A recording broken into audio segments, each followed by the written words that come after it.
He pointed at me and said, "You're nothing special. A woman like you could never stand beside a man like me." People stared and the shame burned my skin. But then I felt my strength rise. I stood up and said, "Thank you for showing me who you are." And I walked away, leaving his cruelty behind me. He pointed at me and said, "You're nothing special. A woman like you could never stand beside a man like me." The words came out of Aiden's mouth like he'd been rehearsing them, loud and clear across the crowded bistro patio. People stared. The couple at the next table stopped eating. The waiter froze mid-step. The shame burned my skin, started in my chest and spread everywhere until I felt like I was on fire. For 3 years I'd loved this man. Adjusted my entire life around his schedule, his career, his expectations. And now he was pointing at me in front of his colleagues, telling everyone within earshot that I wasn't good enough to be with him. My throat closed. My hands shook. Every instinct screamed at me to defend myself, to explain, to make them understand. But then something else rose up, something that had been sleeping inside me for too long. I felt my spine straighten. Felt strength I didn't know I still had. I stood up, looked directly into his eyes and said, "Thank you for showing me who you are." Then I walked away, leaving his cruelty behind me like trash on that sunlit patio. That was 7 months ago. I'm Mia Holloway and this is the story of what happened next. But to understand how I got to that patio, how I ended up with a man who could say those words to me in public, I need to take you back to the beginning. Back to who I was before Aiden Carmichael entered my life and made me forget. I'm 31 years old. I do work most people don't even know exists. Architectural restoration and historic preservation. Not the kind you see on home improvement shows where everything gets painted white and called updated. The real thing. The kind where you spend weeks in dusty archives researching original construction methods. Where you crawl through attics in August heat examining timber framing techniques from the 1880s. Where you source materials that haven't been commercially available since before the Great Depression because anything else would compromise a building's historical integrity. I earned my bachelor's in architecture from a state school I could afford with scholarships and restaurant jobs that left me smelling like fryer grease. Then I fought my way into a master's program in architectural history that accepts only 15 students a year out of hundreds of applicants. The application process alone took 6 months. Portfolio reviews, written essays, interviews with preservation specialists who asked questions designed to weed out anyone who wasn't absolutely serious about this work. Those 2 years of graduate school were the hardest and best of my life. Learning construction methods from centuries past. Identifying period-appropriate materials by sight and touch. Understanding why buildings were designed certain ways based on available technology and regional traditions. I spent my summers on restoration sites across New England, learning from craftsmen in their 70s and 80s who dedicated entire lifetimes to preserving techniques that would otherwise die with them. Men who could match any plaster composition by feel.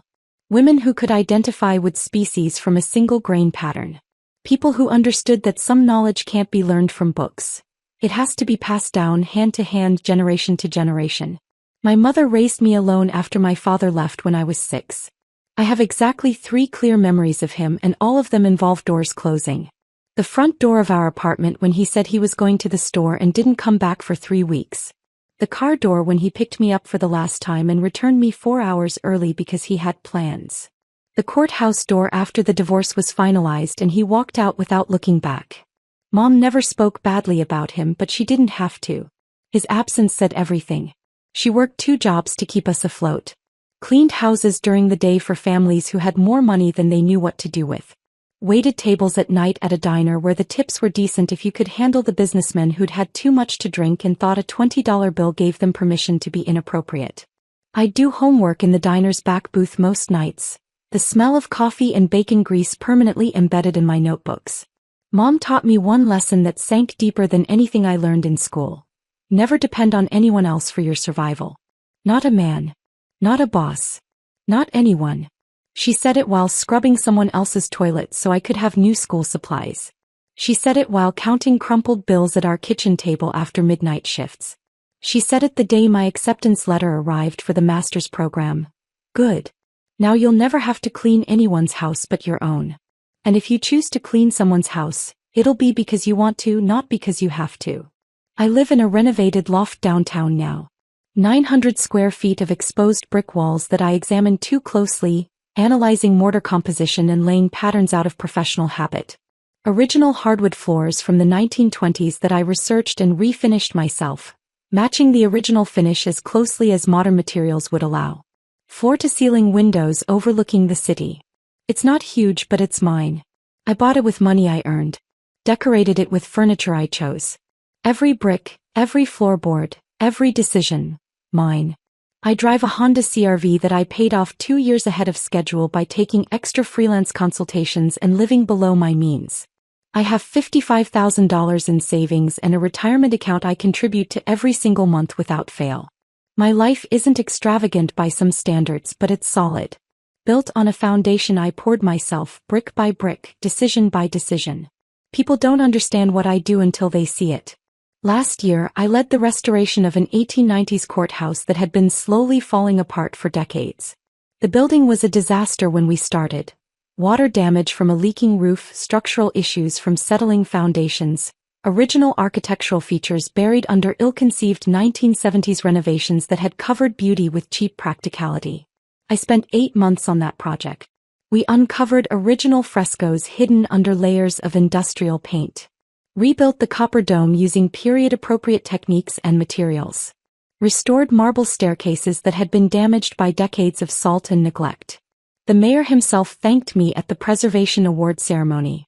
He stood at a podium in the restored courthouse rotunda and called the work a gift to future generations. He said the building would stand for another 100 years because of the care we'd taken. That project alone generated 6 new contract inquiries from municipalities and historical societies across the state. When I walk into a building that's 130 years old, I don't just see walls and floors. I see stories. The craftsmen who hand-carved decorative molding during long winter months. The families who lived there, their lives marked by scuff marks on baseboards and worn spots on stair treads. The history that deserves to be preserved because once it's destroyed, it's gone forever. No amount of money or regret can bring it back. I specialize in matching original materials down to microscopic details. Wood grain patterns, plaster composition, paint pigments mixed using historical formulas. I source period-appropriate fixtures from architectural salvage yards, estate sales, and sometimes from buildings that are beyond saving. I understand construction methods that modern builders have completely forgotten. Techniques that were standard practice a century ago but have been replaced by faster, cheaper alternatives that lack the same beauty and durability. The Brookline estate I'm working on now is a $2.3 million restoration project. I secured that contract myself after a 3-hour presentation to the owners about my approach to preservation. I manage the entire project. The plasterer who learned his trade from his grandfather in Italy, the woodworker who can replicate any molding profile from a single photograph, the mason who understands how lime mortar behaves differently than modern cement. I deal with the historical commission, navigating their requirements and restrictions. I coordinate with structural engineers and modern building code inspectors. I handle every detail from foundation stabilization to roof restoration. It's complex, demanding work that requires expertise most people will never have. But to certain people like Aidan Carmichael and his family, it was always just playing with old buildings. I met Aidan 3 years ago at a charity gala. One of those black tie events where Boston's professionals network over wine that costs more per bottle than I used to make in a week waiting tables. He was a corporate attorney at one of those massive downtown firms where they bill clients $600 an hour and measure success in billable hours and partnership potential. That night, he seemed genuinely interested when I talked about the historic mansion I was restoring in Cambridge. He asked thoughtful questions about the process. Listened, or seemed to listen, when I explained the challenges of matching materials that were no longer manufactured. He said, "That's fascinating. Most people wouldn't have the patience for that kind of detail work." I thought it was a compliment. I thought he saw my work as valuable. The first year was genuinely good. We'd spend weekends visiting antique shops and architectural salvage yards. I was always hunting for authentic hardware, original light fixtures, decorative elements that could be incorporated into my projects. He seemed to enjoy it, or at least he never complained. We'd attend gallery openings together, events where my colleagues discussed Victorian construction techniques and preservation ethics. He'd hold my hand during dinners where I'd talk about my current projects with an enthusiasm I couldn't contain. He seemed supportive. Proud even. He'd introduce me to his friends as my girlfriend, the architect, which wasn't wrong but wasn't quite accurate either. I didn't correct him because architect sounded more impressive than restoration specialist, and I wanted his friends to take me seriously. But looking back now with clear eyes, I can see exactly when things started shifting. The change was subtle at first. Small comments that seemed innocent on the surface. His questions became more pointed. How much does restoration work actually pay compared to new construction? He'd ask while scrolling through his phone. Or, do you ever think about doing something more lucrative with your degree? His colleagues would ask what I did at firm events and he'd answer for me before I could speak. Mia works with old buildings. Kind of like an interior designer but for historic homes. The comparison to interior design was deliberate, I realize now. A way to make my work sound decorative rather than structural. Aesthetic rather than essential. Something women do to make spaces pretty rather than the complex engineering and historical work it actually is. The dismissiveness was always wrapped in a smile, delivered with casual affection, so I told myself I was being oversensitive. Reading into things that weren't there. Making problems out of nothing. Aiden started suggesting I could leverage my degree differently. Get a real estate license and work in luxury property sales. Consult for developers who wanted to convert historic buildings into high-end condos. You could probably double your income if you pivoted into development, he'd say. That word, pivot, like my 12 years of education and experience were just a starting point for something better. Something more legitimate in his worldview. His parents made everything worse. His father is a retired investment banker who made his fortune in private equity. His mother chairs museum boards and historical society committees. The kind of people who appreciate history as long as someone else does the dirty work of actually preserving it. At family dinners, they'd ask about my plans with a tone that made clear they considered my current path temporary. Did I eventually want to teach at a university?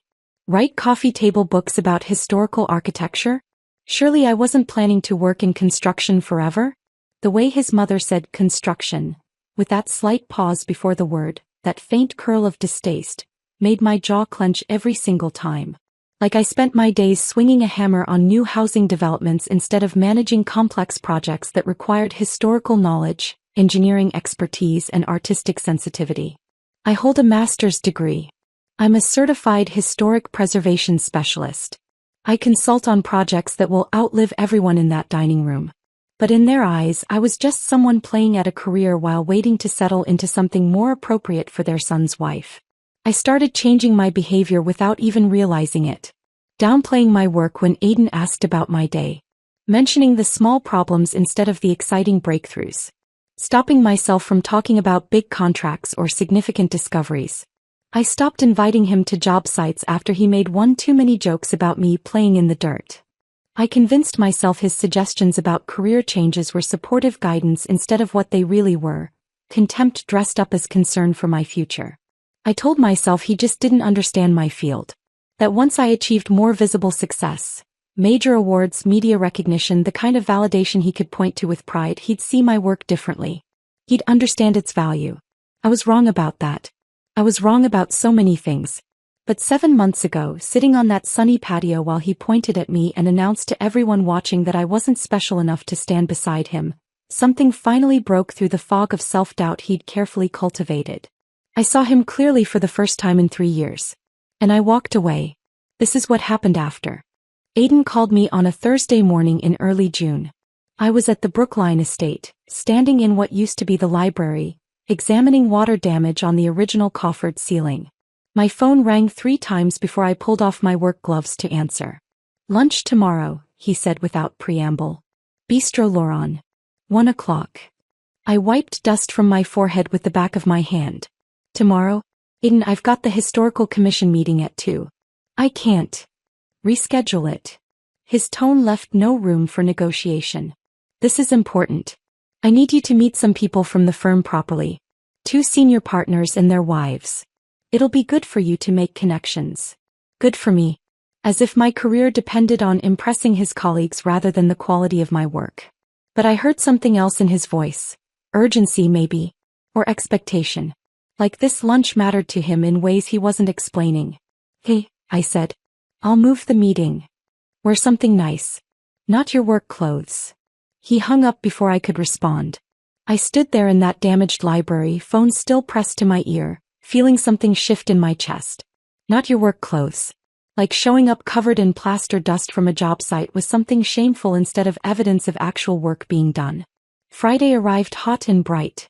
I wore my navy dress, the one I save for award ceremonies and important client meetings. Spent 20 minutes on my hair and makeup, trying to look polished enough to meet Aiden's standards. The dress felt wrong, too formal for lunch, too much effort for something that should have been casual. But I wanted to make a good impression. Wanted his colleagues to see me as someone who belonged in Aiden's world. I arrived at Bistro Laurent 5 minutes early. The restaurant was one of those places where everything costs twice what it should and the portions are deliberately small. Upscale French cuisine served on oversized plates. The kind of place where Aiden's firm held client meetings and billed the meals to expense accounts.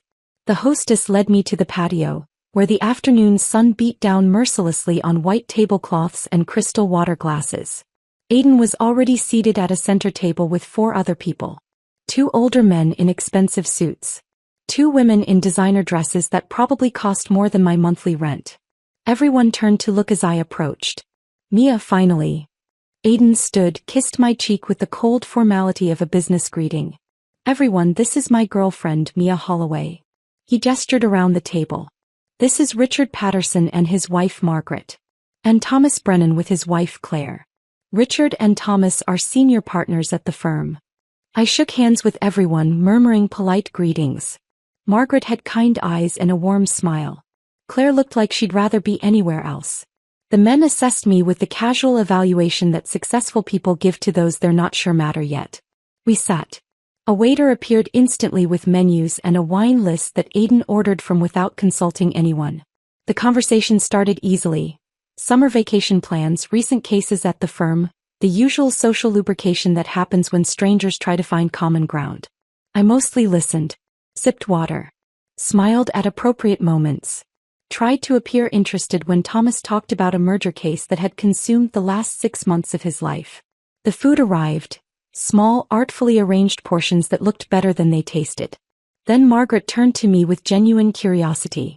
So Mia, what do you do? The table went quiet. All eyes turned toward me. I'd been through this conversation 100 times at Aiden's work events, had learned to keep my answer simple and digestible for people who wouldn't understand the complexities. I specialize in historic building restoration, I said. Currently working on an 1880s estate in Brookline. Margaret's face lit up. Oh, how wonderful. My grandmother's house is Victorian, beautiful woodwork, but it's falling apart. The trim is all damaged and we can't find anyone who knows how to repair it properly. Do you work with residential clients? I opened my mouth to answer, but Aiden cut in before I could speak. Mia's more of a hobbyist, he said with a dismissive wave of his hand. She does small restoration projects, but it's not really a full-time career path. We've been discussing her transitioning into something with more growth potential. The table went quiet. Different kind of quiet this time. Uncomfortable. Heat flooded my face. I felt my hands clench in my lap under the table. Actually, I said, voice tight, I run major restoration projects. The Brookline estate is a $2.3 million renovation. I'm the lead architect. Aiden laughed. That condescending chuckle that always made my stomach twist. That sound that said he found my words amusing in the way you'd find a child's exaggeration amusing. Mia, you're part of a team. Let's not exaggerate your role. The shame was instant and overwhelming. He'd just told his colleagues, senior partners whose respect he desperately wanted, that I was lying about my professional accomplishments. Made me sound like I was inflating my importance, pretending to be more than I was. I am the project lead. I secured the contract after a 3-hour presentation. I manage the craftsmen, coordinate with the historical commission, handle every aspect from structural assessment to final inspections. My name is on the contract. My expertise made the project possible. But contradicting him more forcefully felt impossible. We were surrounded by his professional circle, people whose opinions mattered to his career advancement. I could feel their discomfort, their uncertainty about whether to believe him or me. Richard cleared his throat. Claire studied her wine glass. Margaret looked between Aidan and me with something that might have been pity. Then the man at the end of the table, someone I hadn't really noticed until that moment, spoke up. Historic preservation is fascinating work, he said. His voice was calm, measured. Requires serious expertise. The kind of specialized knowledge most people don't have. Aidan's jaw tightened. He didn't like being contradicted, especially not in front of the senior partners. Marcus, you don't understand the field, Aidan said. His voice had taken on that courtroom authority he used when making closing arguments. It's not as complex as you're imagining. That's when everything accelerated. Aidan leaned forward. His eyes locked on mine with an expression I'd never seen before, contempt mixed with something darker. His hand came up, finger extended, pointing directly at my chest like I was evidence being presented to a jury. Let's be honest, he said. His voice carried across the patio, loud enough that conversations at nearby tables stuttered to silence. You're nothing special, Mia. A woman like you could never stand beside a man like me. You work with dusty old buildings because you don't have the ambition for real success. You're content with small-time projects and pretending they matter. The entire patio went silent. That horrible, thick silence where everyone stops pretending they're not listening and just openly stares. I could feel every eye on us. The couple at the next table had stopped eating mid-bite. A waiter stood frozen 3 feet away, water pitcher raised. Margaret's mouth had fallen open in shock. Even Richard and Thomas, men who'd probably witnessed countless uncomfortable moments in their careers, looked genuinely disturbed. The shame was physical. It started in my chest and erupted outward, spreading through my entire body like fire. My face burned. My throat closed. My hands trembled in my lap. 3 years of my life. 3 years of adjusting my schedule around his cases, attending his firm events, meeting his family for strained dinners where they asked when I'd get a real career. 3 years of slowly making myself smaller, quieter, less ambitious in my own eyes because nothing I did ever seemed good enough for him. And this was what I'd been to him all along, not special enough. Not ambitious enough. Someone whose work didn't matter. Someone who could never stand beside him because I wasn't worthy of that position. But underneath the shame, something else was rising. Something I'd been suppressing for months, maybe years. Something fierce and unbreakable that I'd forgotten existed. Fury. Clarity. Strength. I felt my spine straighten. Felt my hands stop shaking. Felt that part of me that had survived my father leaving, that had worked 2 jobs to put myself through college, that had built a career in a field requiring precision and resilience. Felt all of that come flooding back. I stood up slowly. Every movement deliberate and controlled. I picked up my purse from the back of my chair. Looked directly into Aidan's smug, self-satisfied face. The face of a man who'd just publicly destroyed his girlfriend and felt justified doing it. Thank you for showing me who you are, I said. My voice was calm, steady, clear enough that every person on that patio heard every word. Then I walked away. Left my napkin on the table.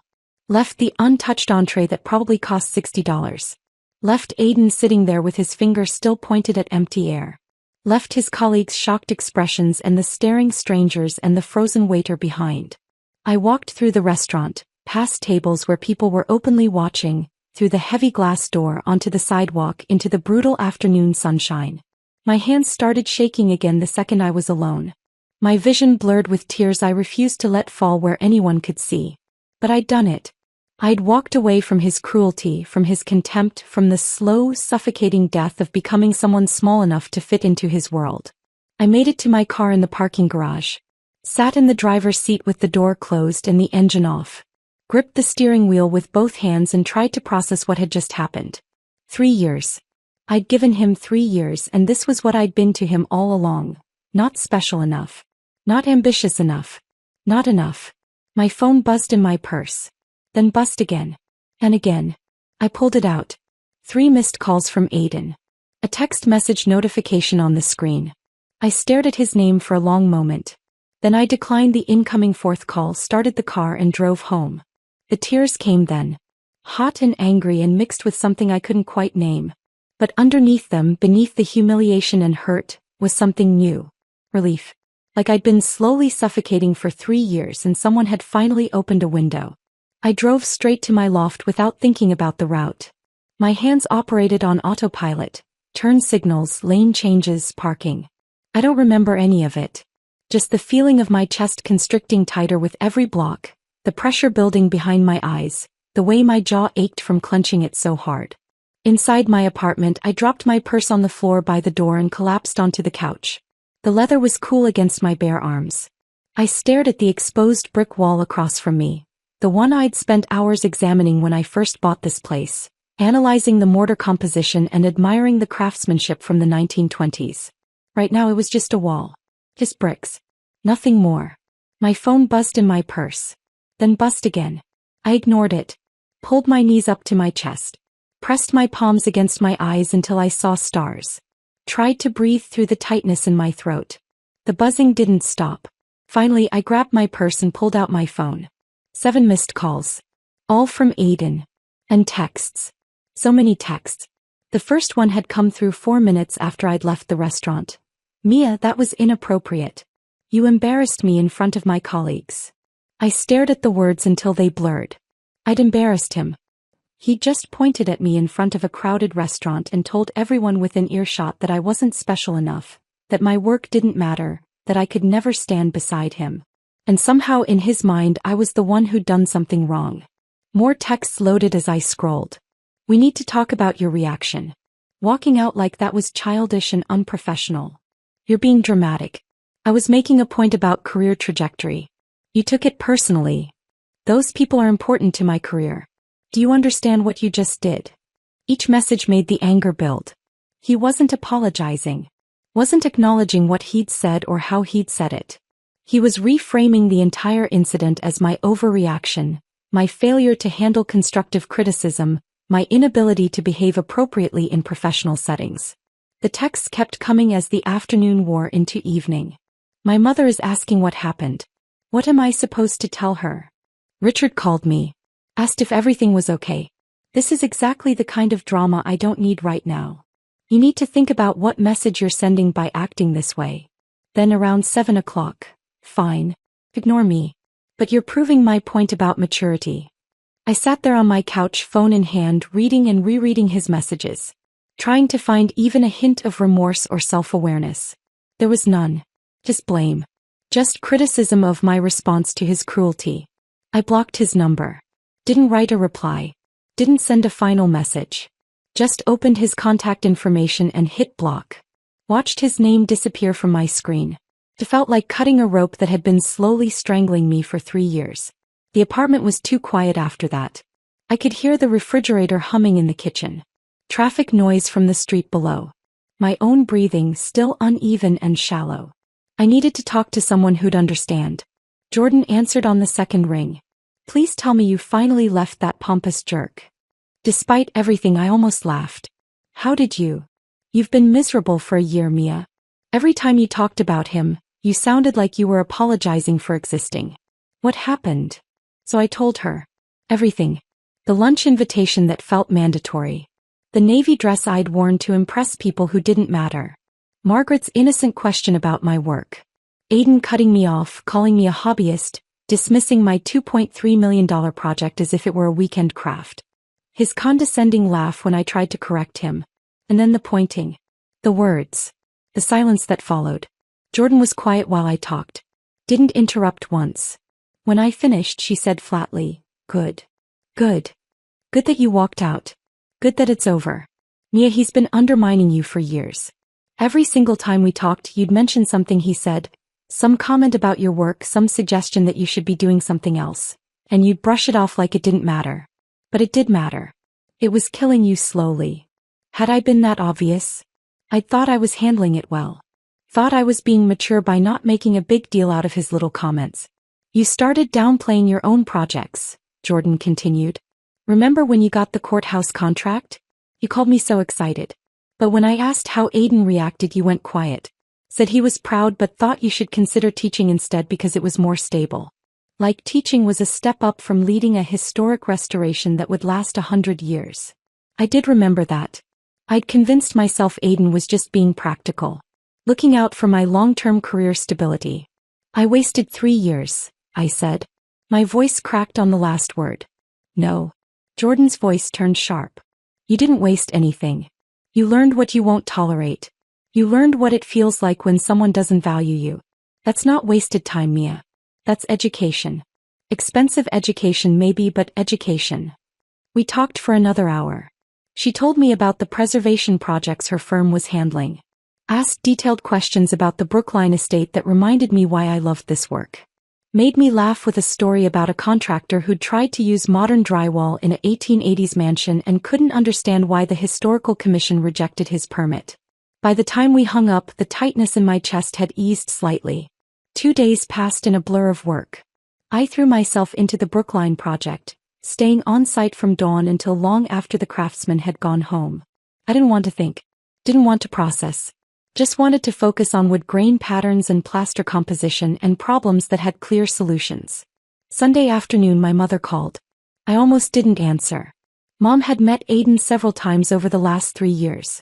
She'd never said she liked him exactly, but she'd seemed to approve of the stability he represented. The idea that I was with someone who had a solid career and came from a good family. I heard what happened, she said the second I answered. No greeting. No preamble. My stomach dropped. Who told you? Aiden's mother called one of the women I used to work for. They sit on some committee together. Word travels. She paused. Good for you for walking away. I almost dropped the phone. What? You heard me. If he talked to you that way in public, he's been talking to you that way in private for a long time. I raised you better than to accept that. Mom, I thought you liked him. You said he was stable. That he came from a good family. I said those things because you seemed happy. Or I thought you did. But the last few times we talked you sounded different. Smaller.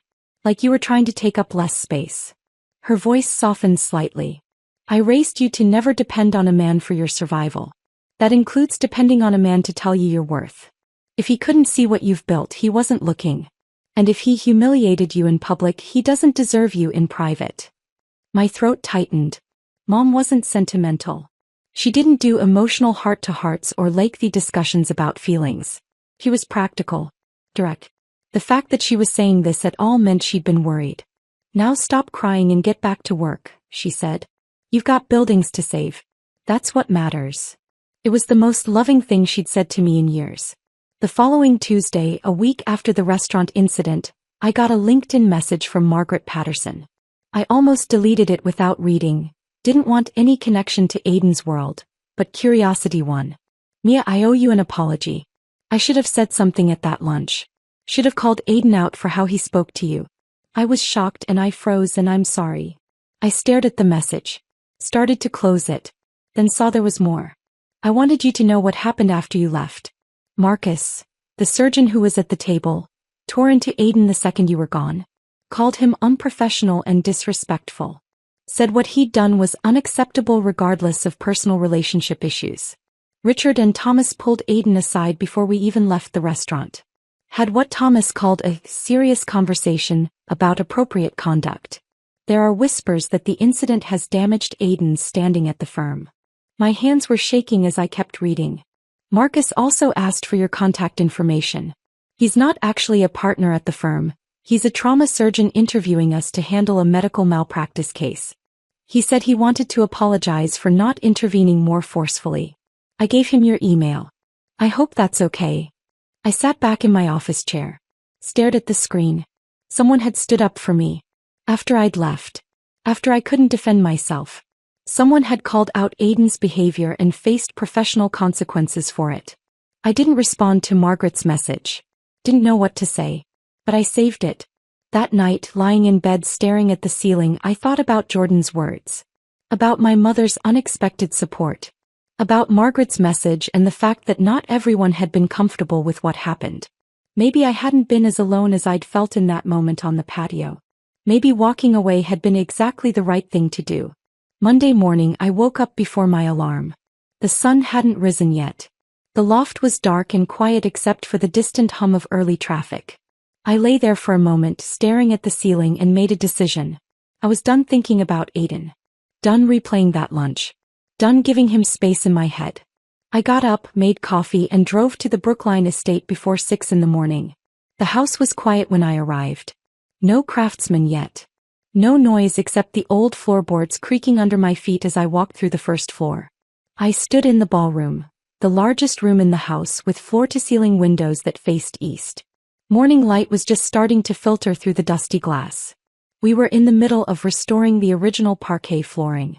The pattern was complex, alternating wood species arranged in geometric designs that required matching not just the type of wood, but the age, the grain direction, the finish. Sections had been damaged by water over the decades.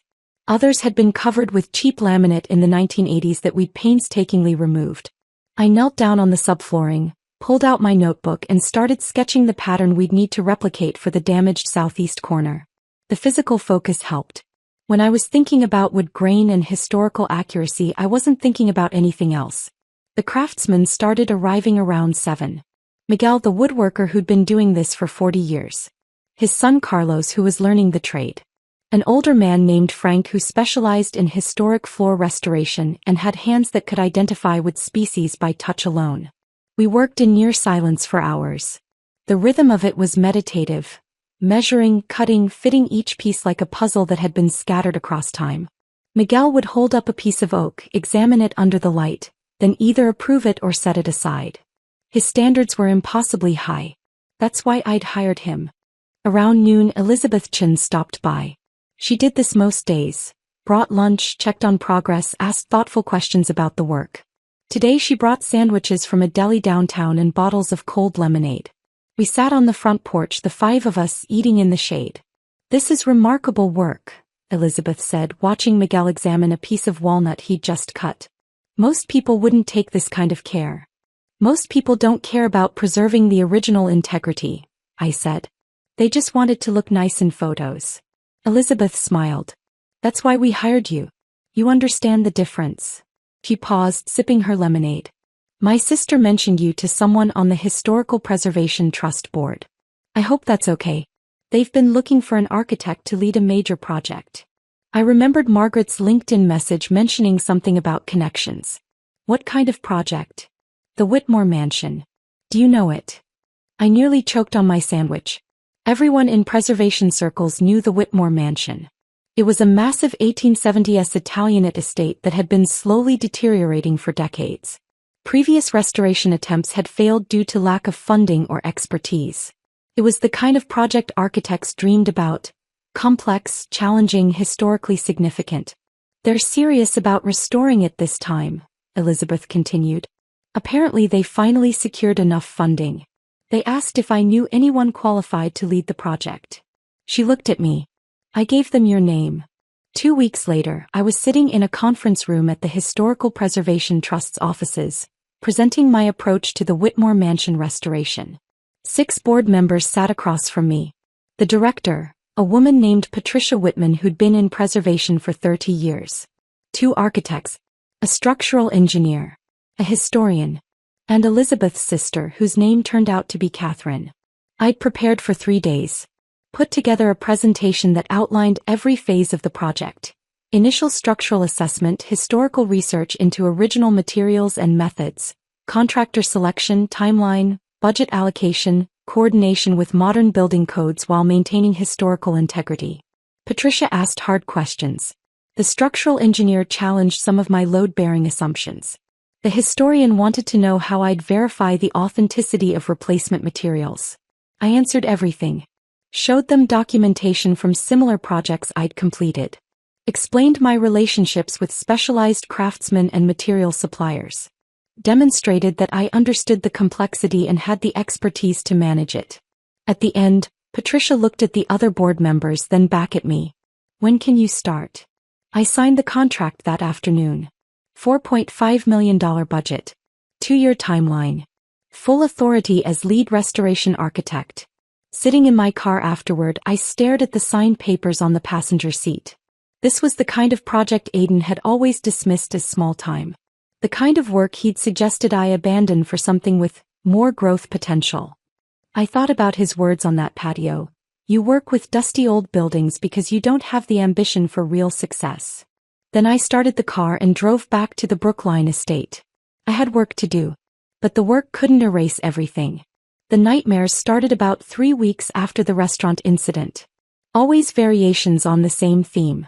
I'd be back on that patio, frozen in my chair while Aiden pointed at me. His words would echo, getting louder each time. Not special.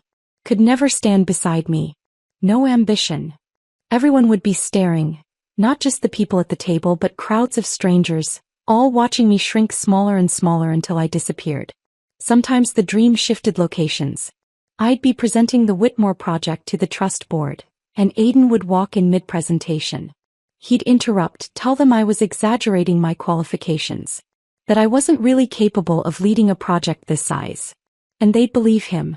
They'd tear up the contract while I stood there unable to speak. I'd wake up sweating, heart racing, reaching for my phone to make sure he hadn't somehow contacted me. Jordan noticed during one of our weekly video calls. We'd been talking about the Whitmore contract and I'd lost my train of thought mid-sentence. "You look exhausted," she said. "I'm fine. Just busy with both projects." "Mia."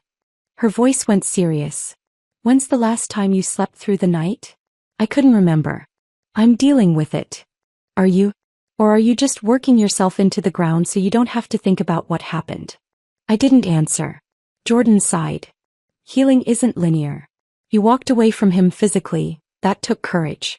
But now you have to do the harder work of walking away from him emotionally. That takes time. And it's okay if you're not there yet." He was right. I knew she was right. But knowing didn't make the nightmares stop. A month after the restaurant incident, Rachel Donnelly called me. She was part of Aiden's social circle, someone I'd spent time with at various events over the years. We weren't close, but we'd always been friendly enough. "Can we meet for coffee?" she asked. "I want to talk to you about something." I almost said no. Didn't want any connection to Aiden's world. But curiosity and maybe some residual sense of social obligation made me agree. We met at a cafe 3 blocks from my loft. Rachel was already there when I arrived, sitting at a corner table with 2 lattes. "Thanks for meeting me," she said as I sat down. "I know things have been complicated. That's one word for it." She wrapped her hands around her cup. "I heard what happened at Bistro Laurent.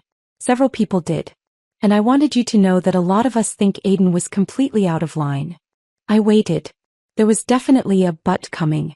"But," Rachel continued, leaning forward slightly, "you have to understand the pressure he's under right now. He's up for junior partner at the firm. His parents have these enormous expectations. He's been incredibly stressed for months. I think that day at lunch he just snapped. Said things he didn't mean." I set down my coffee cup very carefully. "So I should excuse public humiliation because he was stressed?" "I'm not saying it was okay. I'm just saying there's context. And maybe if you'd been more understanding about his career needs, more supportive during this difficult time, he wouldn't have reacted that way." The implication hung in the air between us. That I'd somehow contributed to my own humiliation. That my lack of understanding had pushed him to say those things. I stood up, pulled a $5 bill from my wallet and left it on the table. "Where are you going?" Rachel looked genuinely confused. Away from someone who thinks I deserved what happened because I wasn't supportive enough of a man who spent 3 years undermining my career. I walked out. Second time in a month I'd left a conversation mid-sentence. This time I felt nothing but clarity. Anyone who excused cruelty wasn't actually a friend. Anyone who suggested I'd provoked my own humiliation by not being understanding enough had revealed exactly where their loyalty lay. I deleted Rachel's number from my phone before I reached my car. That evening I sat in my loft with takeout I didn't really want to eat, thinking about the last month. The nightmares that wouldn't stop. The so-called friend who'd blamed me for Aiden's behavior. The exhaustion that came from working 12-hour days to avoid thinking about anything else. But also, the Whitmore contract sitting on my desk. Elizabeth's respect. Jordan's unwavering support. My mother's unexpected validation. The craftsman who trusted my expertise without question. I was rebuilding. The ground was still shaking. I wasn't healed yet. But I was standing. And that was something. 3 months after the restaurant incident, I was standing in the produce section of Whole Foods, examining tomatoes and mentally calculating whether I had time to make dinner or if I'd be eating takeout again, when I heard a voice that made my entire body tense. "Mia." I looked up. Aiden's mother stood 10 feet away, perfectly dressed in cream linen and pearls despite the summer heat. Her expression was carefully neutral, but her eyes were cold. I saw her before she'd fully approached. Every instinct screamed at me to put down the tomatoes and leave. Just walk away. But years of social conditioning, of being polite, of not making scenes, of respecting elders even when they didn't respect you, made my feet stay planted. Mrs. Carmichael, I said. Kept my voice level. She moved closer, positioning herself so I couldn't easily escape without being obviously rude. We need to talk. I don't think we do. Aiden has been devastated since you ended things. She said it like a fact. Like I'd done something to him instead of walking away from someone who'd publicly humiliated me. Whatever he said at that lunch, I'm sure it was taken out of context. He speaks highly of you, you know. Always has. The audacity of it stole my breath for a moment. He made a mistake, she continued.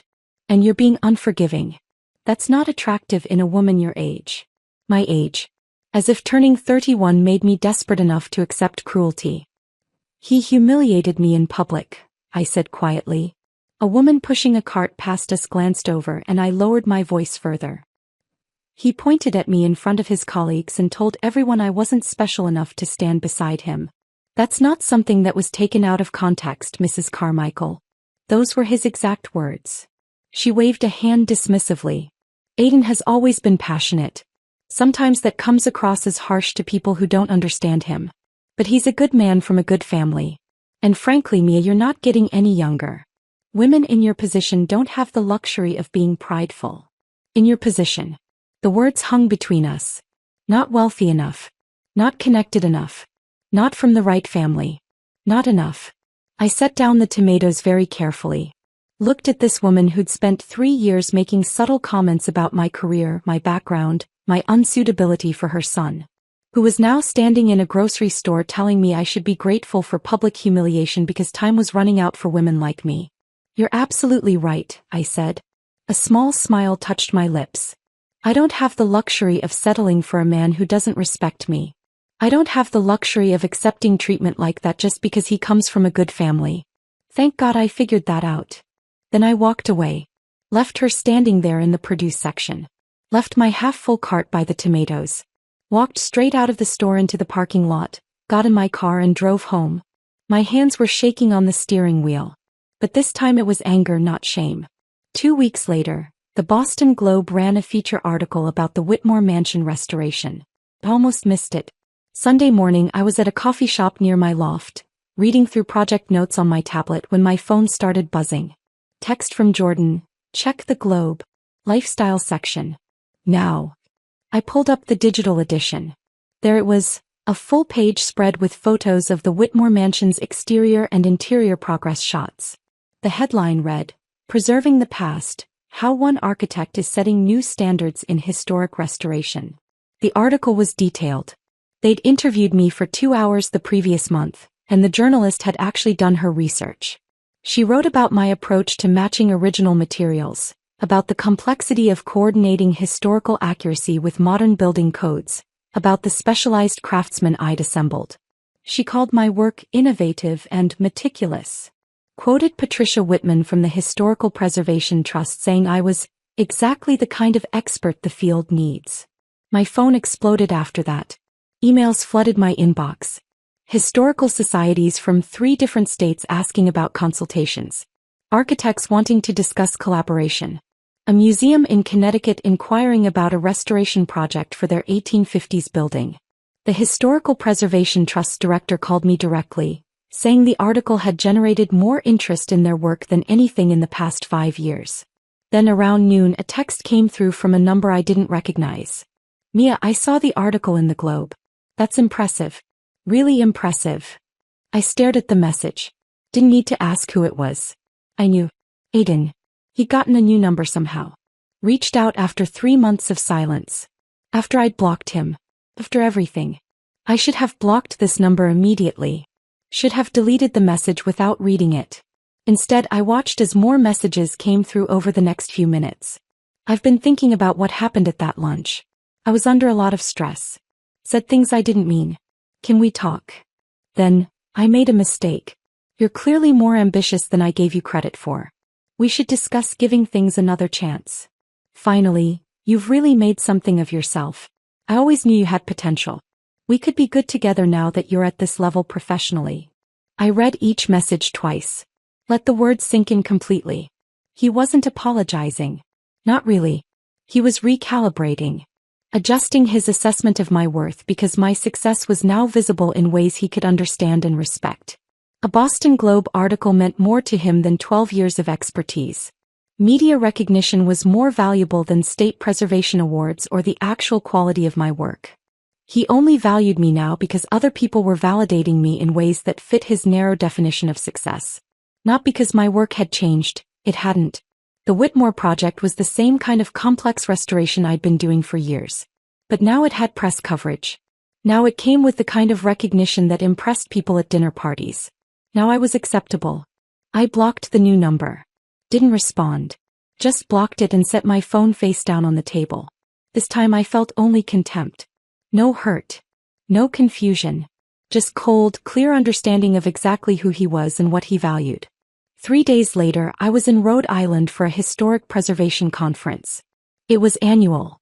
Architects, historians, and preservationists from across New England gathering to present projects and discuss methodologies. I'd been attending for years, but this was my first time presenting. The Whitmore project had earned me that platform. I was nervous that morning. Spent an hour reviewing my presentation notes in the hotel room, triple-checking the images and technical details. This wasn't just about showcasing the work. It was about establishing credibility with peers whose respect I actually valued. The presentation was scheduled for 2 o'clock. The room held about 100 people. I recognized several faces.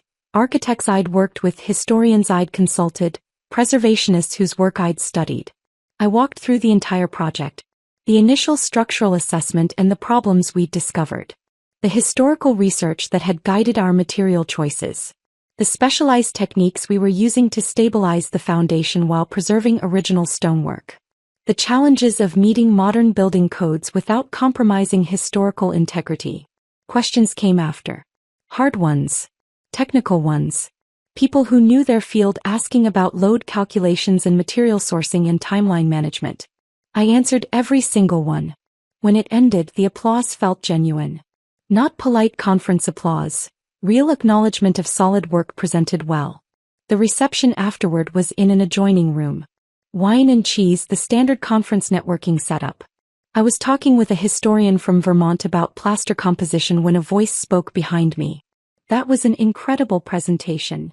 I turned. Recognized him immediately even though I'd only seen him once months ago at a table on a restaurant patio. Marcus. The surgeon who'd been at that disastrous lunch.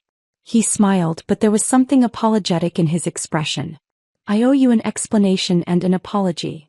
You don't owe me anything, I said carefully. You weren't the problem that day. No, but I didn't do enough to stop it either. And I've been thinking about that for 3 months. He paused.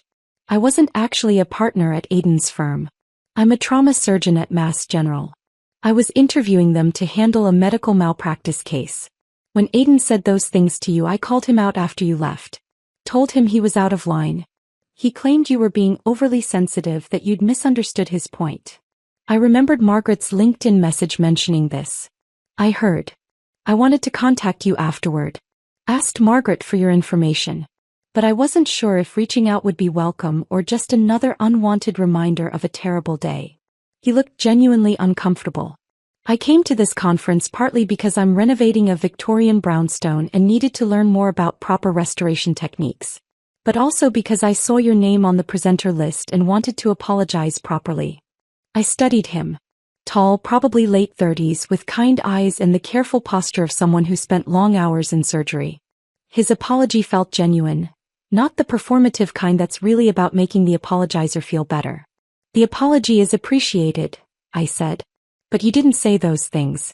You don't need to apologize for someone else's cruelty. No. But I could have done more in the moment. Should have. He paused. Your presentation was remarkable, by the way. The level of detail in your material analysis, the way you're balancing preservation with structural safety, that's exactly the kind of approach I need for my brownstone project. We talked for 20 minutes. About his renovation challenges. About the differences between medical precision and architectural precision. About the satisfaction of restoring something broken back to functionality. When the reception ended, he handed me his card.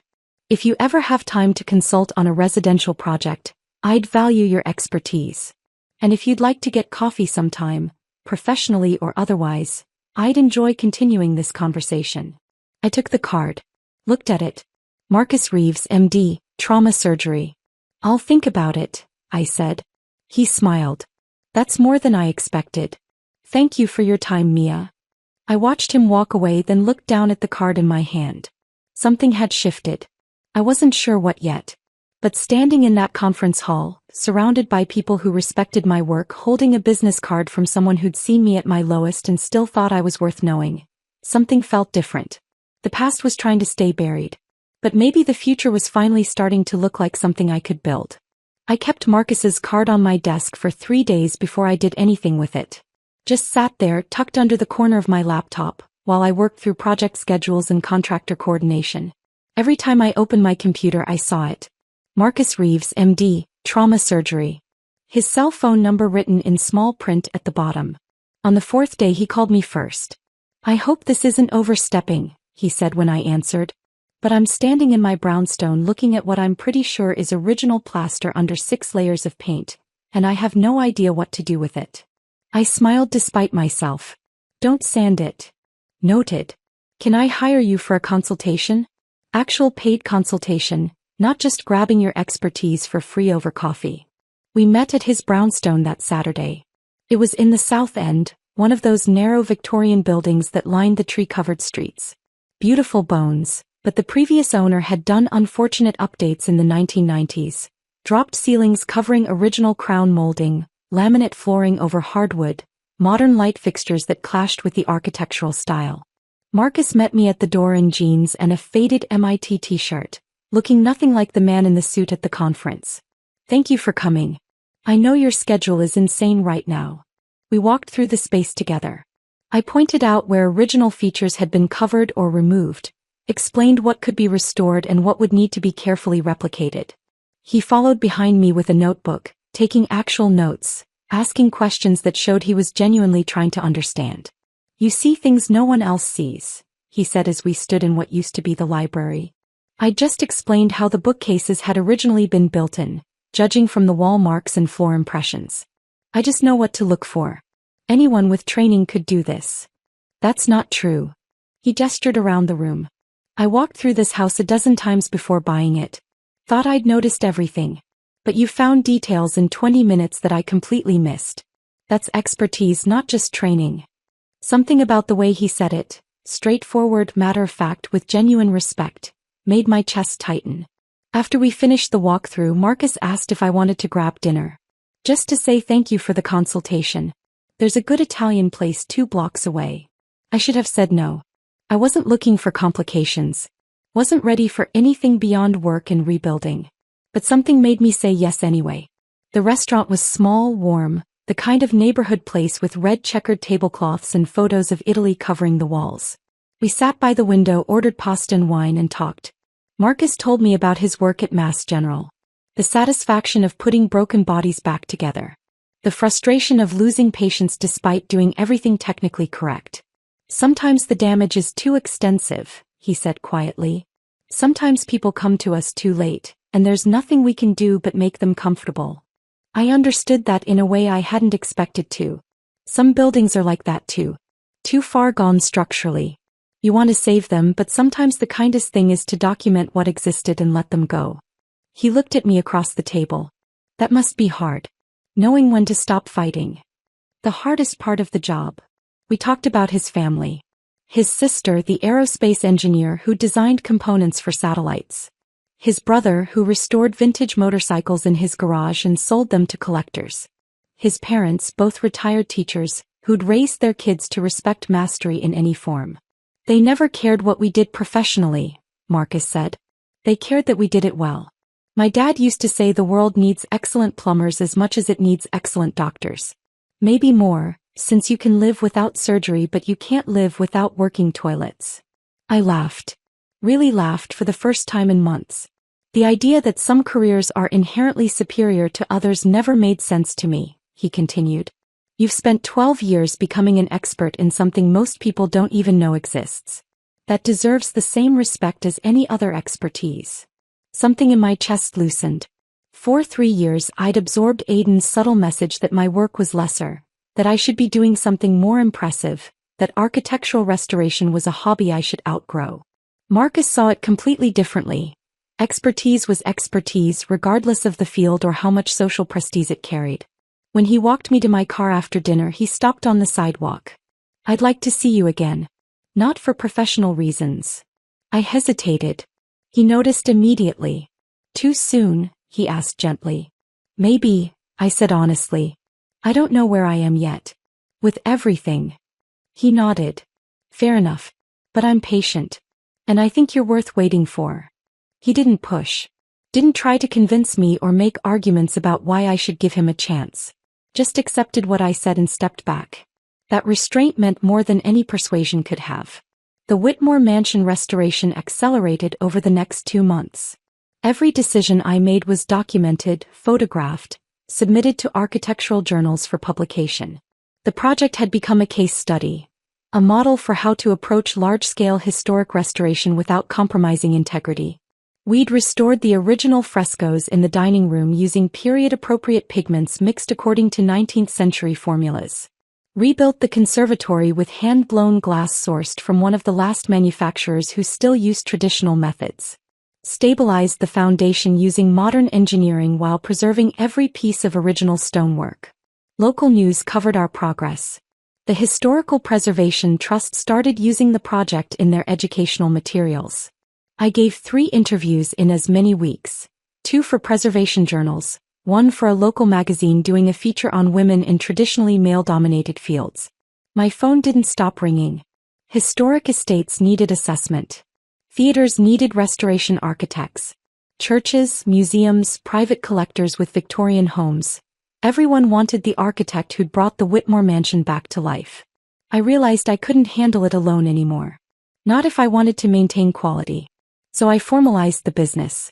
Holloway Restoration Architecture.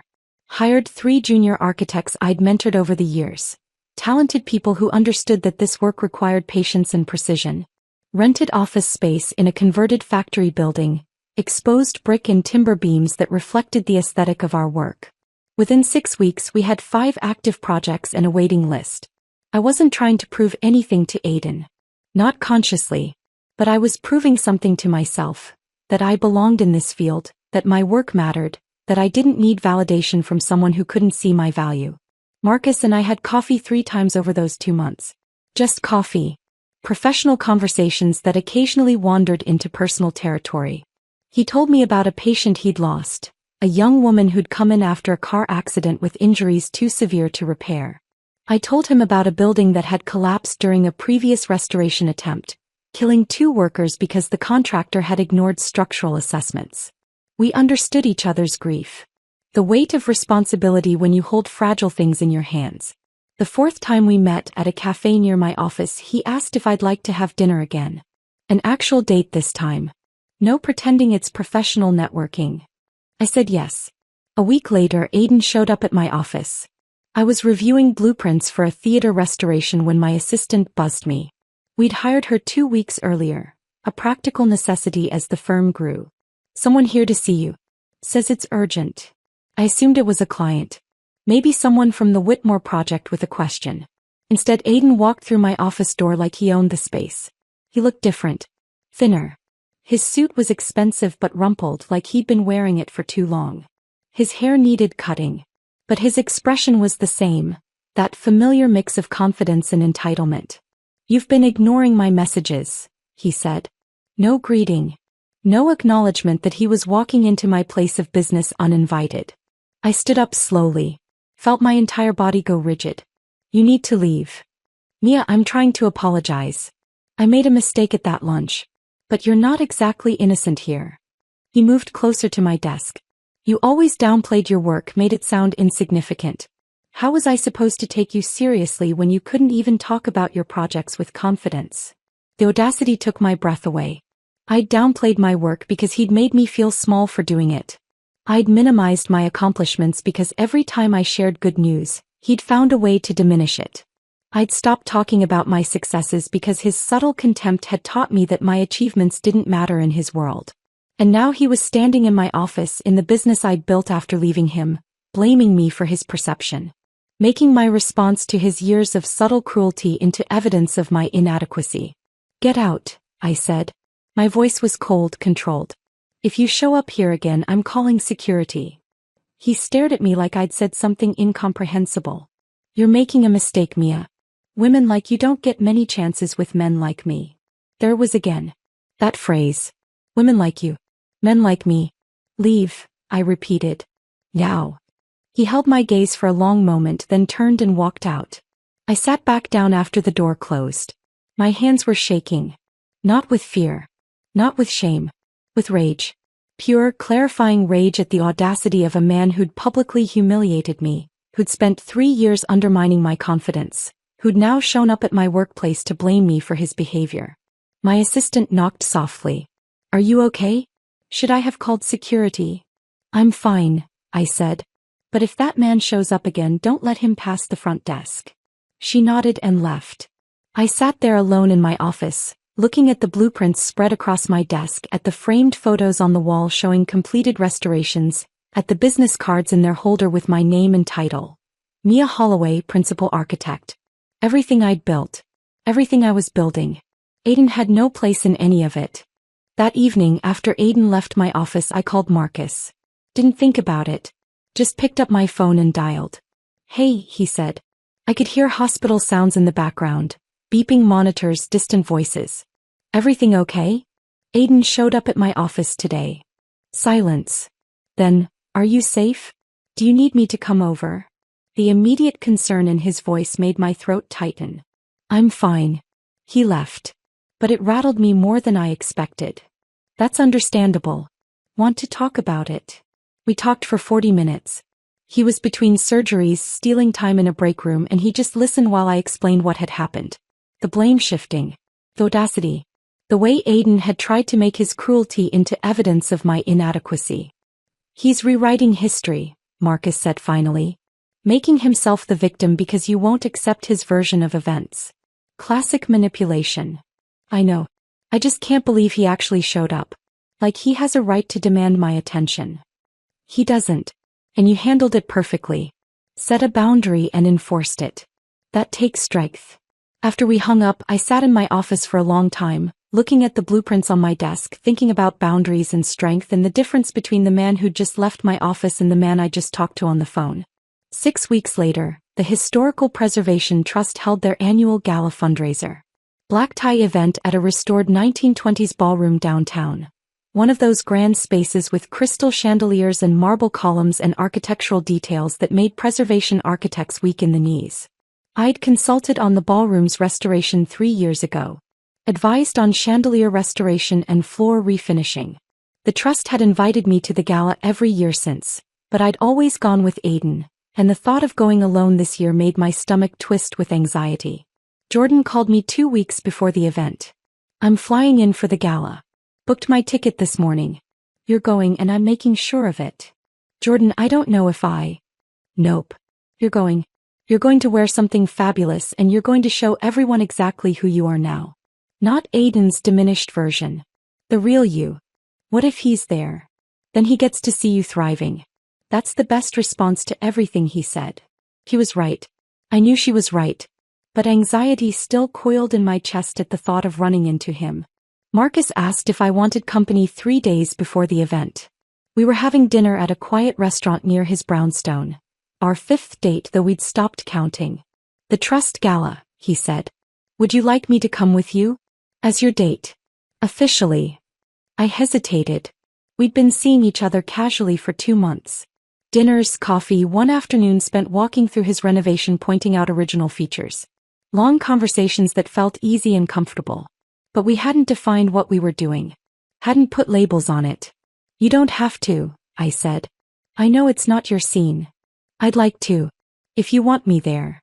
Something in his tone, steady, genuine, with no pressure or expectation, made me decide. Yes. I'd like that. The night of the gala, my mother helped me pick out a dress. She'd driven in from her apartment an hour north.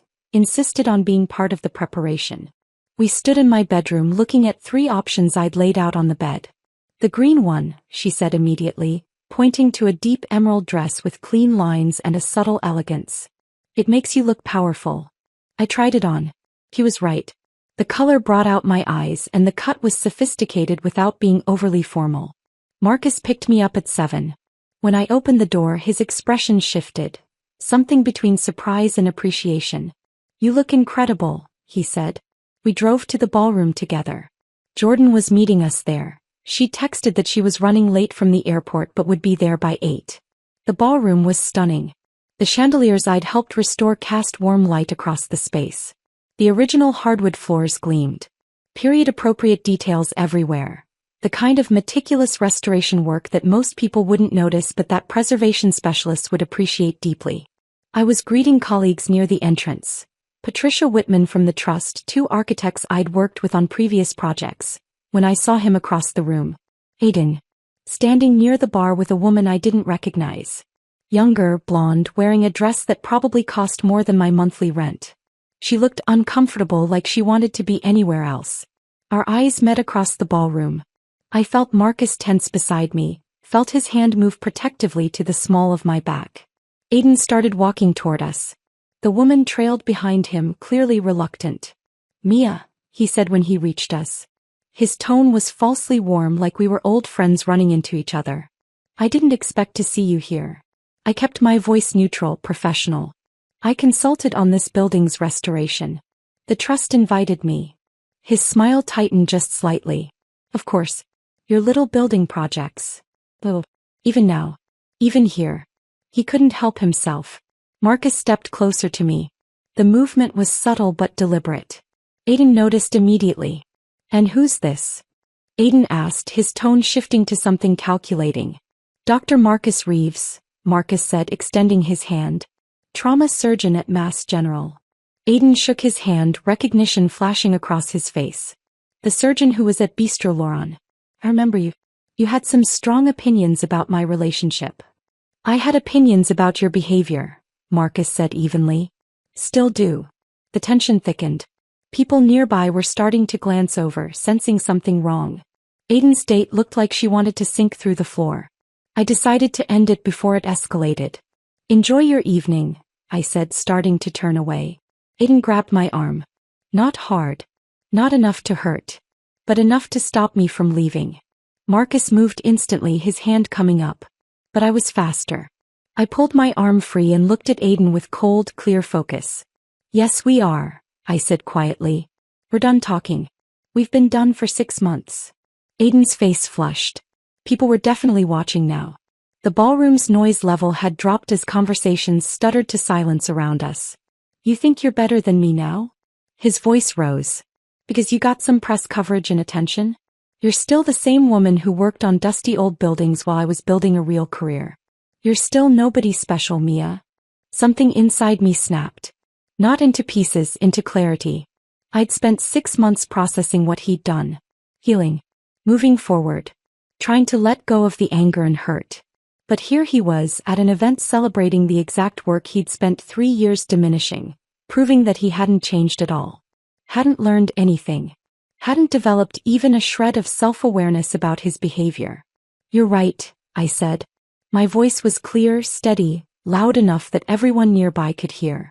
I am the same woman. The woman who spent 12 years becoming an expert in her field. The woman who leads multi-million-dollar restoration projects. The woman who preserves history for future generations so that buildings like this one, I gestured around the ballroom, can stand for another century. The room had gone completely quiet now. I was always that woman, Aiden. You just never respected me enough to see it. You were too busy measuring my worth by whether it impressed your colleagues. Whether it fit your narrow definition of success. Whether it made you look good. His mouth opened, but I kept going. And you want to know the real difference between us? I build things that last. Things that matter. Things that will be here long after we're gone.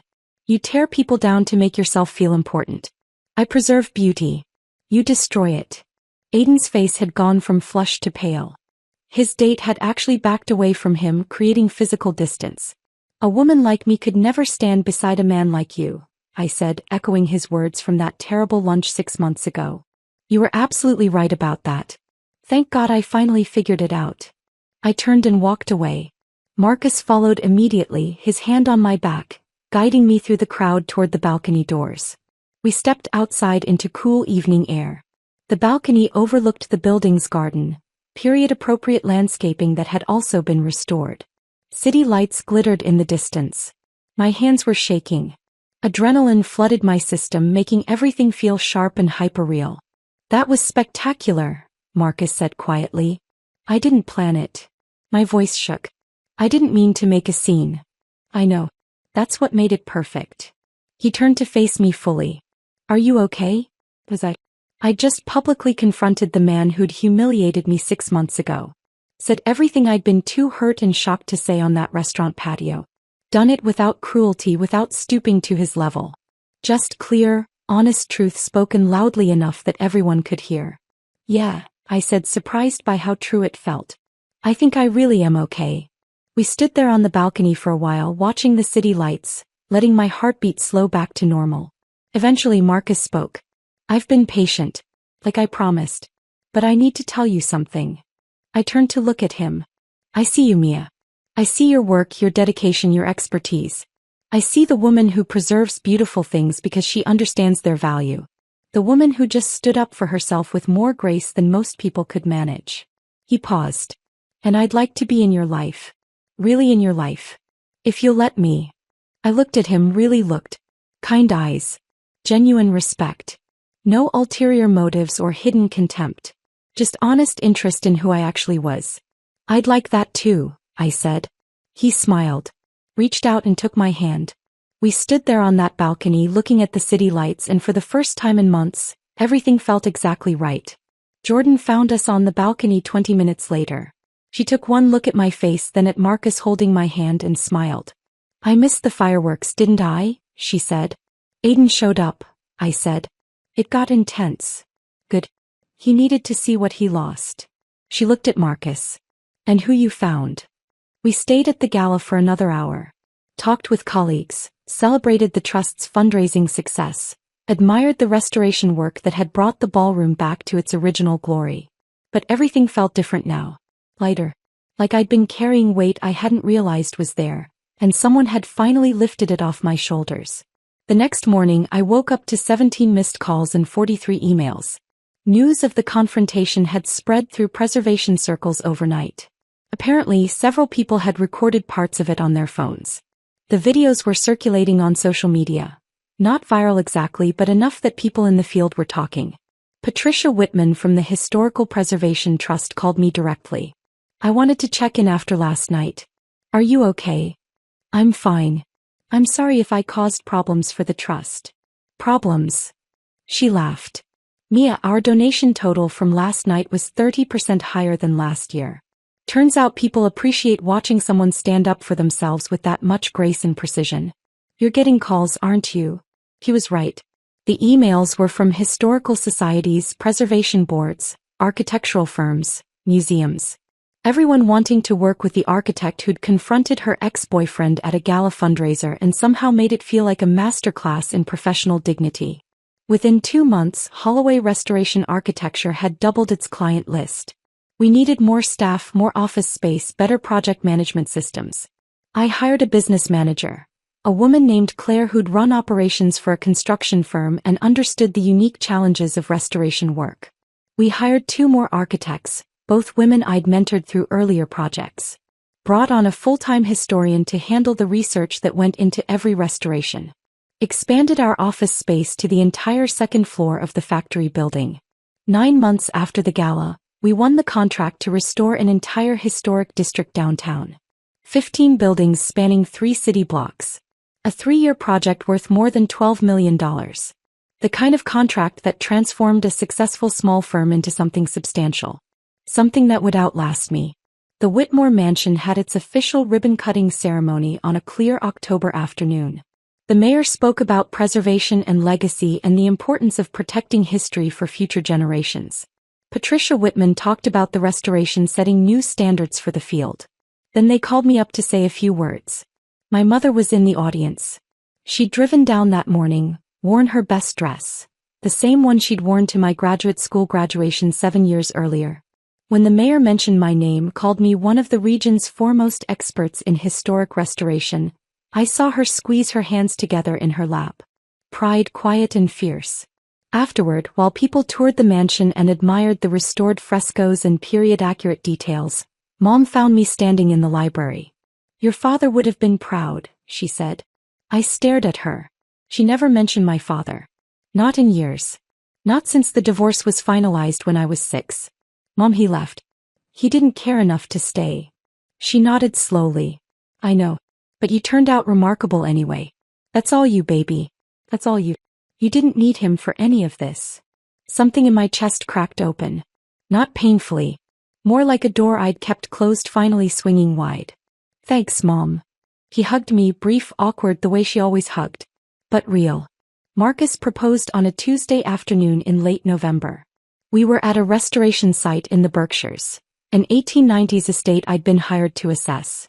The owners were considering a full restoration, and I was walking through the property making notes on structural issues and historical features worth preserving. Marcus had driven up with me, said he wanted to see me work, understand what I saw when I walked through these old buildings. We'd been together for 8 months by then. Not rushing, just letting things develop naturally. Late afternoon light streamed through stained glass windows in what used to be the music room. I'd been examining the windows for 10 minutes, explaining to Marcus how the glass had been hand-blown using techniques that didn't exist anymore, how each piece would need to be carefully conserved if we took on the project. "I love watching you work," he said. I looked over at him. He was standing in the doorway, backlit by the afternoon sun filtering through damaged windows. "You see things no one else sees," he continued. "Details and beauty that most people would miss completely. You make beautiful things last." He stepped closer. "I want to last with you." Then he pulled a small box from his jacket pocket and opened it. The ring was an antique Art Deco setting, sapphires and diamonds in a geometric pattern. Probably from the 1920s. "Thought you'd appreciate something with history," he said. I laughed through sudden tears. "Yes. The answer is yes. I haven't actually asked yet. I don't care." "Yes." He slipped the ring on my finger. Perfect fit. His family welcomed me without reservation. His sister, the aerospace engineer, asked detailed questions about my work over dinner at his parents' house. Wanted to know about the engineering challenges of stabilizing old foundations, the physics of load-bearing walls in historic structures. His parents attended the ribbon cutting for my next major project, a theater restoration in Cambridge. His father, a retired civil engineer, spent an hour afterward asking technical questions about how we'd reinforce the balcony structure while preserving the original ironwork. "This is remarkable craftsmanship," he said, looking up at the restored ceiling. "You should be incredibly proud of what you've built." I was.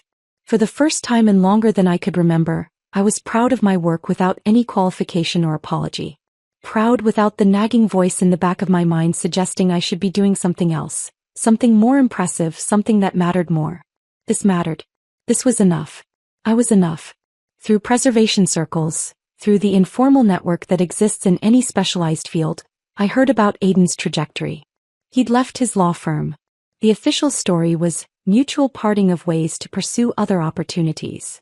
But whispers suggested conflicts with partners over his treatment of junior associates and support staff. A pattern of behavior that had become impossible to ignore after the gala incident. He joined a smaller firm, taken a pay cut, was trying to rebuild professional credibility he'd damaged through years of treating people as disposable if they didn't serve his ambitions. He was dating someone new. A woman who worked in his new firm's marketing department. Jordan saw them at a legal industry event and reported back. "She looks exhausted," Jordan said. "Like she's performing this role and it's killing her slowly." I felt genuine sadness for her. For any woman who'd have to learn what I'd learned. That some people only value you when your success reflects well on them. But I didn't feel satisfaction about Aidan's struggles. Didn't feel vindicated or pleased that his career had suffered. Mostly I felt nothing. He'd become irrelevant to my life. Just someone I used to know who'd taught me an expensive but valuable lesson about what I wouldn't tolerate. Margaret, the partner's wife from that terrible lunch, reached out one more time. We met for coffee and she told me something I hadn't known. After the gala confrontation, after the videos circulated and people started talking, several staff members from Aiden's old firm had come forward with complaints. Stories about his treatment of paralegals, junior associates, administrative assistants. A pattern of dismissiveness and contempt that went far beyond what he'd done to me. The incident at Bistro Laurent wasn't isolated, Margaret said. It was just the most public example. What you did at the gala, standing up to him that clearly, it gave other people courage to speak up about their own experiences. I didn't know what to do with that information. Didn't want to be responsible for his professional problems. But also recognized that he'd created those problems himself through years of treating people as less valuable than him. The wedding is in 11 days. We're getting married at a restored 1920s estate, one of my firm's completed projects. Small ceremony, fewer than 50 guests. Marcus's sister is officiating. My mother is walking me down the aisle. We're honeymooning in Italy for 2 weeks. Visiting architectural sites I've studied for years but never seen in person. The Duomo in Florence with Brunelleschi's dome. Palladio's villas in Vicenza. The ancient Roman ruins that still stand after 2,000 years. The business continues growing. We just won a contract to restore an 1880s opera house in Providence. My dream project. The kind of complex, beautiful restoration work that made me fall in love with this field in the first place. But the real measure of success isn't the contracts or the revenue or the recognition. It's waking up Monday morning genuinely excited about the work ahead. It's seeing a building I've restored and knowing it will stand for another century because of decisions I made. It's mentoring young architects who love this work the way I do, passing on knowledge the same way it was passed to me. It's finding a partner who values my competence instead of tolerating it. Who sees my expertise as an asset instead of something that needs explaining or apologizing for. Aiden's pointing finger still appears in my mind sometimes. Not often anymore but occasionally. When I'm tired or stressed or doubting myself, I'll remember that moment on the restaurant patio. The shame. The humiliation. The horrible silence. But now when I think about it I don't feel shame anymore. I feel gratitude. That moment of public humiliation was actually a moment of clarity. His contempt stripped away all the illusions I'd been maintaining about our relationship. His cruelty freed me to build something infinitely better. Sometimes the worst moments redirect you toward better things. Sometimes the people who publicly diminish you are actually showing you the exit door you were too afraid to walk through on your own. I walked through that door 7 months ago. On the other side was everything I'd been too busy appeasing someone else to build for myself. That's what real success looks like. Not someone else's approval or validation. Not proving your worth to people who refuse to recognize it. But having the courage to value yourself when others don't. Building a life with people who actually see you. Aiden was right about one thing. A woman like me could never stand beside a man like him. Thank God I finally figured out I didn't want to. If this story of finding strength after humiliation had you rooting for Mia, hit that like button right now. My favorite part was when she stood up at that gala and turned his cruel words right back at him with pure grace. What was your favorite moment? Drop it in the comments below. Don't miss more empowering stories like this. Subscribe and hit that notification bell so you never miss an upload.